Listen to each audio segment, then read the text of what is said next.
Шалқан ертегісі. Баяғы бір заманда шал мен кемпір болыпты. Олардың бақшасы бар екен. Бірде шал шалқан отырғызады. Шалқан үлкен болып өседі. Бір күні шал шалқанды жерден суырып алмақшы болады. Ары тартады, бері тартады, бірақ шалқанды шығара алмайды. Шал көмекке кемпірін шақырады.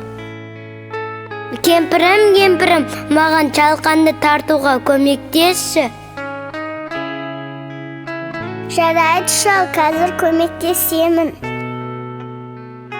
Кемпір шалдан, шал шалқаннан ұстап, ары тартады, бері тартады, бірақ орнынан қозғалта алмайды. Кемпір көмекке немере қызын шақырады. Қызым, шалқанды шығаруға көмектесші. Немересі кемпірден, кемпір шалдан, шал шалқаннан ұстап, ары тартады, бері тартады, тағы да суырып шығара алмайды. Немере қызы итін шақырады. Күшігім, шалқанды шығаруға көмектесші. Аф, қазір көмектесемін. Ит қыздың етегінен, немересі кемпірден, кемпір шалдан, шал шалқаннан ұстап, ары тартады, бері тартады, шалқанды суыра алмайды. Ит енді көмекке мысықты шақырады.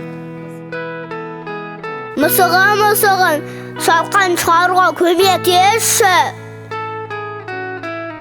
Мяу, жарайды, көмектесем.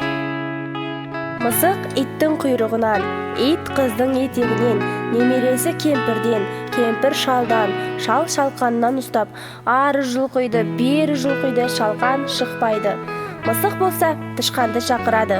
Тышқан, шалқанды шығаруға көмектесші. Көмектесем. Тышқан келіп мысықтың құйрығынан, мысық иттен, ит немересінің етегінен, қыз кемпірден, кемпір шалдан, шал шалқандан ұстайды. Олар тарта, ақыры шалқанды суырып шығарады. Осымен ертегіміз аяқталды.